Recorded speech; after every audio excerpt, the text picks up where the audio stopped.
Hello friends. Today we're going to discuss about the Surrogacy Act 2021. I'm Dr. Suresh Badadmat, Professor of Psychiatry, working at NIMHANS, Bangalore. Before I start my presentation, I would like to place this disclaimer. This presentation is for academic and training purpose only, and this is not a substitute for professional legal opinion. For professional legal opinion, please do contact an advocate. Conflict of interest? None. In this video, I'm going to discuss about surrogacy, the definition of surrogacy, what are the different types of surrogacy has been there available in India, and also the recent legislation which was passed by the Parliament, that is the Surrogacy Act 2021, that is to regulate the surrogacy in India. And let's critique this legislation. And this video is targeted to doctors, gynecologists, hospitals, nursing home, assisted reproductive technology clinics and banks, nurses, and public at large. This is the legislation titled as the Surrogacy Act 2021, basically to regulate the surrogacy. On 25th December 2021, this legislation was passed. The main preamble of this legislation. What does the main objective of this legislation? This legislation clearly says that in the preamble, to establish National Assisted Reproductive Technology and Surrogacy Board at the national level, and at the state level, State Assisted Reproductive Technology and Surrogacy Board.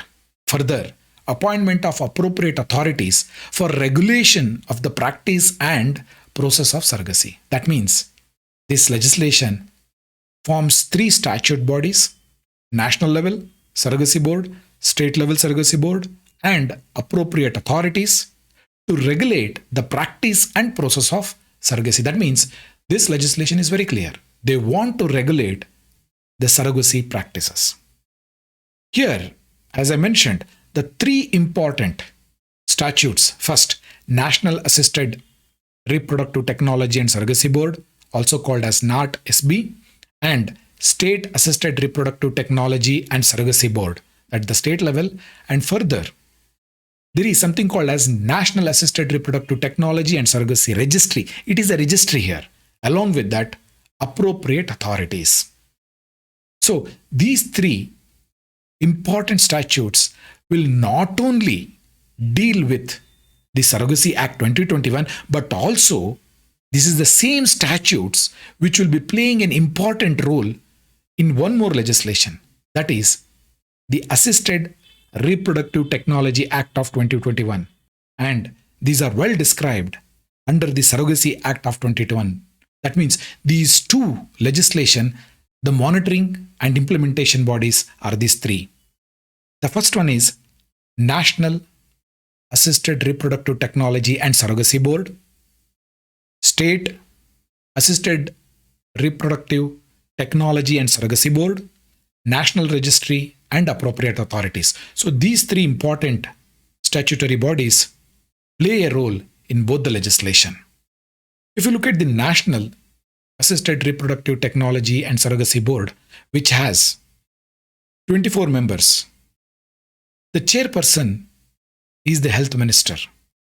Remaining 23 members will be ex officios, 10 eminent members from the fraternity, 3 member of parliaments, and various other people. If you move into the State Assisted Reproductive Technology and Surrogacy Board, which has 21 members, the chairperson is the health minister of the state. And remaining 20 members, some of them are ex officios, some of them are nominated. Coming to the National Registry and authorities, I'll be discussing in the later part of my presentation. So, all these three important statutory bodies are discussed in Surrogacy Act 2021, but also they are referred under the Assisted Reproductive Technology Act of 2021. To know more about the ART Act of 2021, please click the link above to go through that video. Now let's understand the Surrogacy Act of 2021, which has 8 chapters and 54 sections, are also called as clause. Chapter 1 is preliminary, and it also discusses about the Definition. Chapter 2 talks about regulation of surrogacy clinic. How these clinics should be regulated. That is the chapter 2. Chapter 3 talks about regulation of surrogacy and surrogacy procedures. Here, it not only regulates these clinics, but also how these procedures had to be conducted will be regulated. That is chapter 3. Chapter 4, registration of the surrogacy clinics. Where the surrogacies are done, those clinics also have to be registered. Chapter 5 talks about the statute bodies. That is, National and State Assisted Reproductive Technology and Surrogacy Board. And in Chapter 6, appropriate authorities. That will be discussed. And Chapter 7, Offences and Penalties. And Chapter 8 is Miscellaneous. They have been well clearly laid out chapters. The chapters are basically regulating the clinic, regulating the procedure, registration of the clinic, and who are the statutory bodies which they are going to monitor this Surrogacy Act. Let's move into chapter 1, that is preliminary, which will be discussing about the definition. First and the foremost, let's discuss about surrogacy. What does it mean? Surrogacy means a practice whereby one woman bears and gives birth to a child for intending couple with the intention of handing over such child to the intending couple after the birth. That means here is a lady who is going to take the responsibility of giving birth to the child and handing over to the intending couple. So there are two types of surrogacy.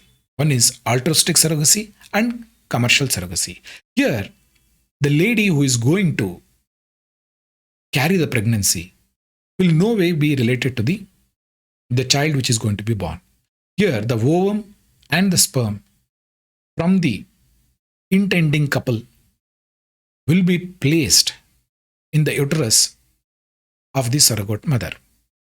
That means she is renting her womb or uterus. That is the best way to put across, in the easiest way to understand. However, there are two important types. Altruistic, that means they do it free of cost for the larger interest of the humanity. Second one is for the purpose of money, commercial surrogacy. So, these both are regulated. How, whether they are prohibited, will be discussed in the legislation. Let's discuss about and define altruistic surrogacy. In altruistic surrogacy, there will be no charges, expenses, fees, remuneration, monetary incentives of whatever nature, except the medical expenses and such other prescribed expenses incurred on surrogate mother and insurance coverage for the surrogate mother, and are given to the surrogate mother or to her dependents or to her representative, is very clearly written here. That means no charges should be given, no expenses, fees, remuneration, monetary incentives. However, medical expenses and insurance can be covered. And by any chance, inevitable things happens, that money should be going to the dependents or representatives. It is altruistic surrogacy. Now let's understand commercial surrogacy. What do you mean by commercialization? See, it's a big definition. Let's go through it easily. To understand, I've divided this definition into 5 parts. First part, commercialization of surrogacy services or procedure or its component services or component procedures. That means surrogacy doesn't mean the whole thing. It can be a component or a part of the procedure is also considered as surrogacy. And this includes selling, buying of human embryo, or trading in sale or purchase of human embryo or gametes, or selling or buying or trading the services of surrogate motherhood. Here, not only the complete procedure, even the parts procedure also will be considered as surrogacy, by way of giving payment, reward, benefit, fees, remuneration, or monetary incentives in cash or any kind to the surrogate mother or to her dependent or to her representative. So that is commercial surrogacy, but it does not include medical expenses and insurance covered. So that is commercial surrogacy. Now let's define surrogacy clinic. Surrogacy clinic, center or laboratory conducting assisted reproductive technology services in vitro fertilization services, genetic counseling services, genetic laboratory, assisted reproductive technology banks, conducting surrogacy procedures, or any clinical establishment by whatever name called conducting surrogacy procedures in any form will be considered as surrogacy clinic. It is very comprehensive. It includes everything under the sun, which will be dealing with surrogacy and also assisted reproductive technology. What is this procedure here? We are repeatedly telling surrogacy procedure. Here, all gynecological, obstetrical, or medical procedures, techniques, tests, practices, or services involving handling of human gametes and human embryos in surrogacy. That means it is the handling of gametes and human embryos in surrogacy. That is called as surrogacy procedures. Let's understand and define surrogate mother. Surrogate mother means a woman who agrees to bear a child who is genetically related to the intending couple or intending woman through surrogacy from the implantation of the embryo in her womb. Here, let's redefine or let's understand it properly. Surrogate mother means a woman who agrees to bear a child who is genetically related to the intending couple or intending woman through surrogacy from the implantation of the embryo in her womb. That is how she has related, and she is agreed to bear the child. What is abandoned child? Any child born out of surrogacy procedure who has been deserted by his intending parents or guardians and declared as abandoned by the appropriate authority after due inquiry. The appropriate authority is none other than Child Welfare Committee under JJ Act. Now let's understand what is this intending couple.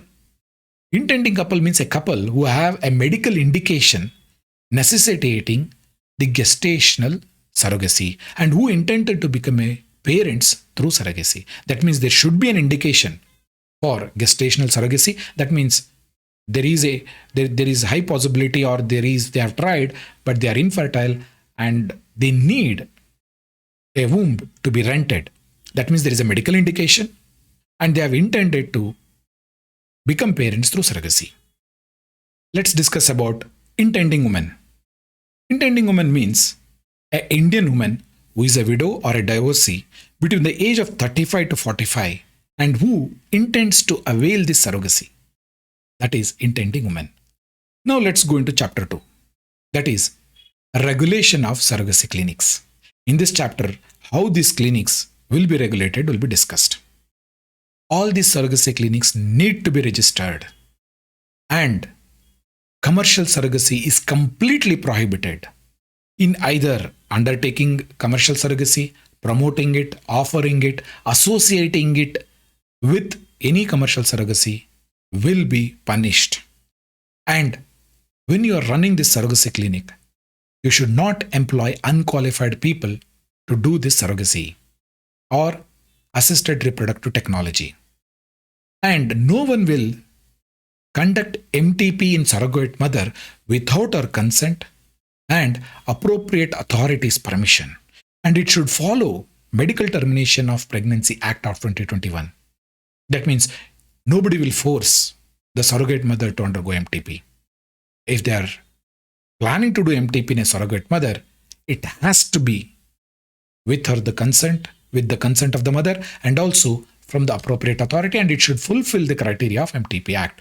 And under no circumstances sex selection is allowed. Here, by doing this assisted reproductive technology, you are not going to tell that by using surrogacy we will be giving only male child or female child. That means sex selection is completely prohibited. Further, no person shall be involved in advertising or inducing or seeking or aimed a woman to act as a surrogate mother. That means nobody will be involved in either advertisement or seeking, aiming, or asking them to become a surrogate mother, or else for even commercial surrogacy it is not allowed. Or implies a woman wants to become a surrogate mother for the purpose of economic, that is also banned. And also advertising commercial surrogacy in print or in electronic media or in any form will be punishable offense, and they are all prohibited. So this is how the surrogacy clinics are clearly regulated. Now moving to chapter 3. Regulation of surrogacy and surrogacy procedure. Here, the whole procedure will be regulated here. That is from section 4 to 10. In this, An intending couple has a medical indication before they undergo surrogacy. They need to have a medical indication. That means they cannot conceive normally. They require assisted reproductive technology along with a surrogate mother. And they should be, intending couple should be an Indian, or intending woman should be an Indian. A certificate of recommendation from district medical board is essential. That is very important. Further, here the only altruistic surrogacy is allowed. Commercial surrogacy is completely banned. And the surrogacy is not used for producing children for sale, for prostitution, or any other exploitation. That is not allowed. And surrogacy to be conducted only if the director of the clinic, that is the person who is in charge of the surrogacy clinic, and the person who is qualified are satisfied, yes, surrogacy can be done in this case, then only it has to be done. That means no person in the surrogacy clinic will do this without the information providing to the director or the in charge of the surrogacy clinic. And also the qualified person should also believe, yes, surrogacy will help here. Now let's discuss about the intending couple who wants to avail the services of surrogacy. That means the intending couple is in possession of essential certificates. Without that essential certificates, no gynecology should involve in surrogacy. What are those essential certificates? First and the foremost, district medical board. That means chairperson will be a CMO, chief medical officer, or a civil surgeon, or joint director of health services of the districts and OBG and pediatrician. So this district medical board will give a certificate telling that yes, there is a medical indication for surrogacy. That is one. An insurance coverage should be there for the surrogate mother for covering up to 36 months from the day of implantation. And the amount for the insurance will be prescribed under regulation. Further, an order passed by the court of the magistrate of the first class should be there. And the intending couple will give an application, or the intending woman and the surrogate mother, which shall be the birth affidavit after the surrogate child is born. So those needs to be given, and the court will pass an order for surrogacy. At the same time, the intending couple should fulfill the following criteria. The intending couple should have been married. The wife should be in the age of 23 to 50, husband in the age of 26 to 55, and there should be no surviving child, either the biological, adoption, or surrogacy. No children they should have. That is very essential. Not even a child should they have. By chance, if they have a child, that child should be disabled or suffering from fatal illness, and that should be certified by the medical board and approved by the authority. So, the strict, stringent criteria has been placed for intending couple and also to the surrogacy. Now let's look into the surrogate mother. The surrogate mother also need to have certain important things. That is, eligibility certificate should be there.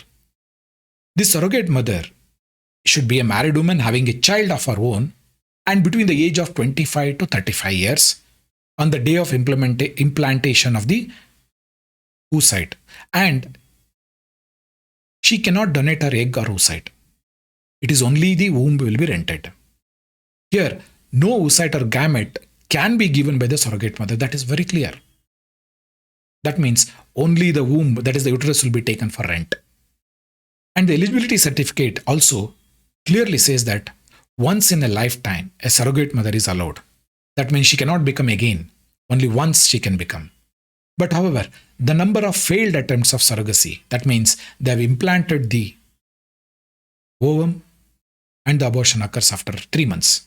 So these number of attempts can be considered in the regulation. Further, a certificate of medical and psychological fitness to become a surrogate mother has to be given by a registered medical practitioner. So then only the surrogate mother can go for surrogate for providing services. Further, there should be a written informed consent from the surrogate mother, Section 6. That means all possible side effects, after effects of the procedure should be explained to the surrogate mother. And the informed consent should be in the language which the surrogate mother understands. You'll be not be giving a English informed consent form. It should be in the language which she can speak and understand. If the surrogate mother shall have an option to withdraw consent before the implantation of the human embryo in a womb, that means after that, we don't know. The law is silent. Suppose, imagine, after the implantation, maybe 3 months or 5 months down the line, she wants to withdraw the consent. Will it be allowed? Or she wants to go for medical termination of pregnancy. Will it be allowed? The law is silent about this. But however, this can be addressed in the rules and regulation. Further, Section 7 talks about prohibition to abandon the child born through surrogacy. There are many instances in India where the surrogacy, where the child was born, the child was disabled, having cerebral palsy. The intending couple abandoned the child. Now the surrogate mother is also unable to look after them. In such a scenario, the child will become orphan. Hence, this law clearly says that under no circumstances, the child born through surrogacy will not be abandoned, whether it is the surrogacy occurs inside the India or outside the India, or whatever reason it is, including genetic defect, birth defect, medical condition, disability. The child will not be disowned, abandoned by the intending couple. That means the intending couple will be responsible for the child. Moving to the Section 8. What are the rights of this surrogate child? The child born out of the surrogacy. A child born out of surrogacy procedure shall be the intending couple or intending woman, and the said child will be entitled to all the rights and privileges available to a natural child as if born to the intending couple or to the intending woman. That means it will be considered as a biological child of the intending couple. It will be having all the rights of the property similar to a naturally born child. Moving to the Chapter 4. This talks about registration of surrogacy clinics. That is from Section 11 to 16. That means no clinic will offer surrogacy services without registration, and the registration has to occur within 60 days after notifying this legislation. One, and the registration should be done with the appropriate authorities, and when the registration application is placed, the authority will hold an inquiry and will decide whether the registration will be given or not. And if they have to give the registration, it will be given within 90 days after giving the application. And each registration for surrogacy clinic is valid for 3 years. After 3 years, they need to apply for renewal. And every surrogacy clinic need to display this certificate in their clinic. Further, if there are any complaints, or if the appropriate authority finds that this surrogacy clinics is misusing the surrogacy procedure or assisted reproductive technology procedure, these appropriate authority can take suo motu action, issue show cause notice to the surrogacy clinic, and in certain situation, without asking any explanation in the public interest, they can close the surrogacy clinic. But however, for the purpose of principle of natural justice, they need to do inquiry, ask them to give explanation, then only the surrogacy clinics will be closed. However, the owner of the surrogacy clinic, if they are aggrieved by the decision of this appropriate authority, they can appeal to the appropriate government. In the state, they will appeal to the state government. In the union territories, it will be appealed to the central government. Now, we will move into the important, that is National Registry of Surrogacy Clinic, Section 15. It clearly says that the National Assisted Reproductive Technology and Surrogacy Registry under Section 15 will be formed, not only for the Surrogacy Clinic Act and also for the legislation Assisted Reproductive Technology Act of 2021. That means this registry is common for both, for the Surrogacy Act and also for the Assisted Reproductive Technology Act.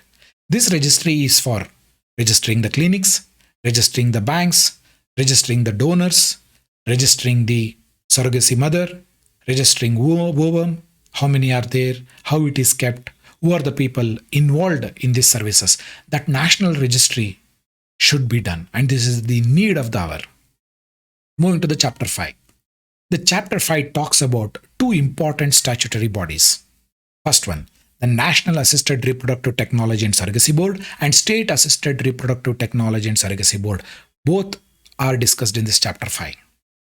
Both the boards, national and the state board, how they are constituted, who are the members, how these members are chosen, meeting of this board, vacancies, ex officio, non-ex officio members, disqualification of this member, function of this board, power of this board, that will be clearly documented in this chapter. Further, the National Assisted Reproductive Technology and Surrogacy Board, at the national level, they will be advising the central government with regard to policy matters of surrogacy, implementation of the acts and rules and regulation of this act, not only for this act, but also for the Assisted Reproduction Technology Act of 2021. Both the legislation, the same implementing National Assisted Reproductive Technology and Surrogacy Board. They also lay down the code of ethics to the person working in these clinics and banks. Minimum standards will be prescribed by this national board for the clinics and also for the banks. I'm talking about the Assisted Reproductive Technology banks, where the oocyte, sperm, ovum are stored. And also it will supervise the bodies, registries and authorities under this legislation. Further, the State Assisted Reproductive Technology and Surrogacy Board, these are formed in each state and they are the important bodies which will implement the act at the state level, and also whatever the national board recommends, they will do that. Moving to the chapter 6, appropriate authority. We spoke about national and the state surrogacy board. Now we will be talking about appropriate authorities. Appropriate authorities has both in the central and also in the state. In the central, for all union territories, appropriate authorities will be formed and the state will form the state authorities. These authorities will be headed by the Joint Secretary of Health and Family Welfare Department as a chairperson, Joint Director, eminent woman, officer from Law Department and eminent registered medical practitioner. These people will be in charge of this appropriate authority. These appropriate authorities, the members, will play an important role in granting, suspending, cancelling the registration of surrogacy clinic or banks. Further, these appropriate authorities will enforce the minimum standard given by the National Surrogacy Board. Not only that, they will investigate the complaint against the breach of either Surrogacy Act or Assisted Reproductive Technology Act rules and regulation. Further, to take appropriate legal action if there is a misuse of these legislation, both implement the acts and rules of both the legislation, to take action against the bank and the clinic if they violate ART Act or Surrogacy Act. Coming to the chapter 7, that is offences and penalties. This is a very important chapter for all the doctors. I request you to go through the legislation, especially offences and penalties. Here in offences and penalties, section 38 talks about the people will be punished if they are involved in commercial surrogacy in any form, or even in the component of the surrogacy is they are involved, they will be punishable. That means completely commercial surrogacy is prohibited. Neither offering it, supporting it, advertising it, in any way, either you're the part of the whole procedure you are involved, you'll be punished. Selling human embryos and gametes, advertising commercial surrogacy, abandoning the child, exploiting the surrogate mother, importing either the ovum, egg or gametes from the other countries, conducting sex selection for having male child or female child during surrogacy, or artificial reproductive technology. If you are using that and doing sex selection, it is a punishable offense. What is the punishment? 10 years imprisonment with 10 lakh rupees fine. Not small amount, but 10 years imprisonment. You need to think before you enter doing these kind of business. Further, any person who contravenes the law, that is Surrogacy Act, 5 years imprisonment with the 10 lakh rupees fine. Again, imagine 5 years imprisonment. Further, punishment for not following the altruistic surrogacy. That means you are involved in commercial surrogacy. Here, not only the doctor and any intending couple or a intending woman or any person who seeks the aid of surrogacy.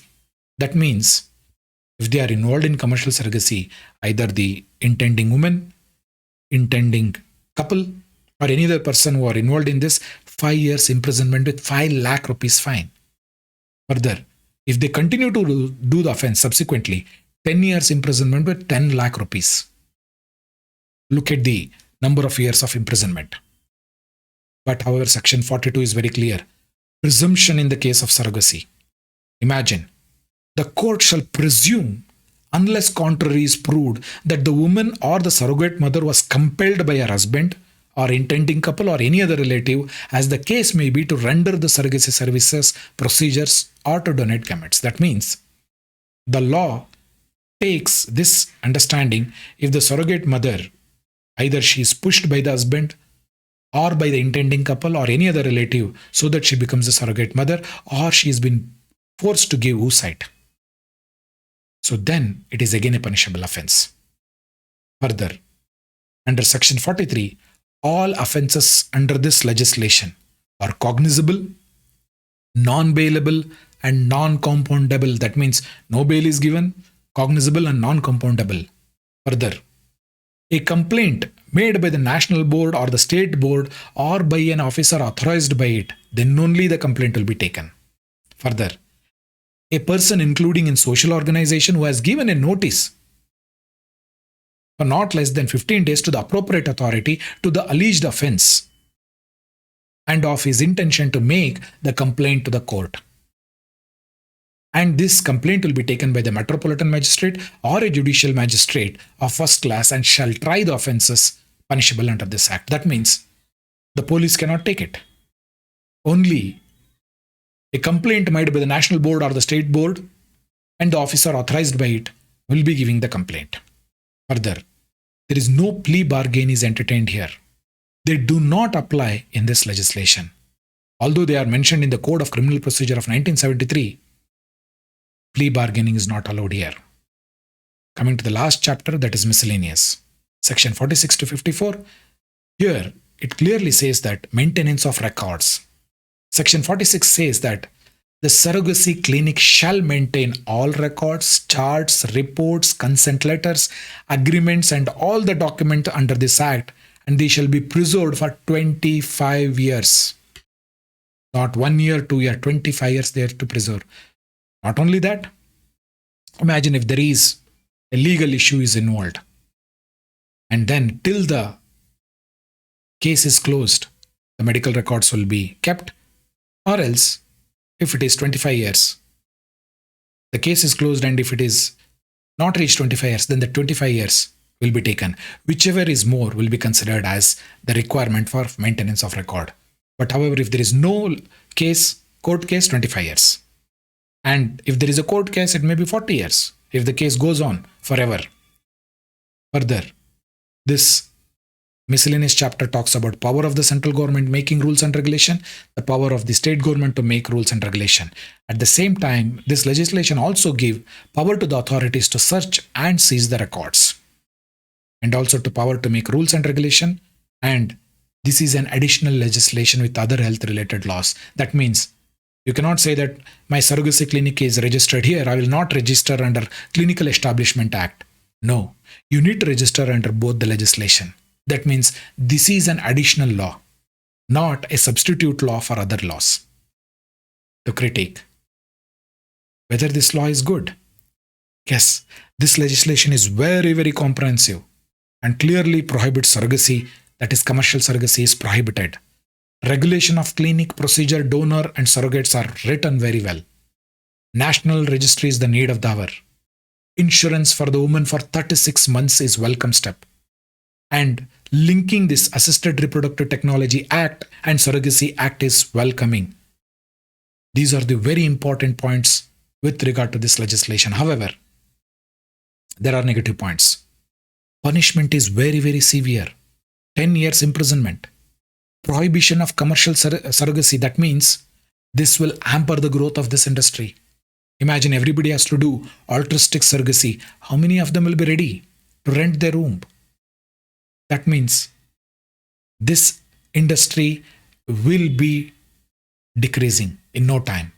Woman is unable to go to work and she is at home because of pregnancy, because she has become a surrogate mother.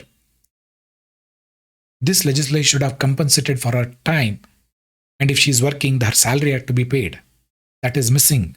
Whether this will be addressed in the rules and regulation, if it is done, excellent. However, there are too many bureaucratic processes. This will curtail the growth of this industry. Further, if the surrogate mother wants to withdraw the consent after the implantation of the ovum, will it be allowed? That needs to be clarified in the rules. And if she wants to undergo abortion or MTP, or if she is using substance use, and the intending couple says that you are not supposed to use drugs or alcohol, what will happen? What will be the decision? Who will take the decision? Whether the authorities will take the decision, or else, since she is using alcohol and the child is born, has some problem, genetic defect, will the surrogate mother will be punished? Those need to be answered. Further, this law is silent about the freedom and rights of the surrogate mother during the pregnancy, especially when she is carrying the surrogate child. This should have been discussed in this legislation. However, this legislation clearly intends, or it starts with clearly, to regulate the surrogacy clinic, to regulate the surrogacy procedure. They have regulated too much, I believe. Further, it appears that legislation is not in touch with reality. That means you are discouraging the surrogacy.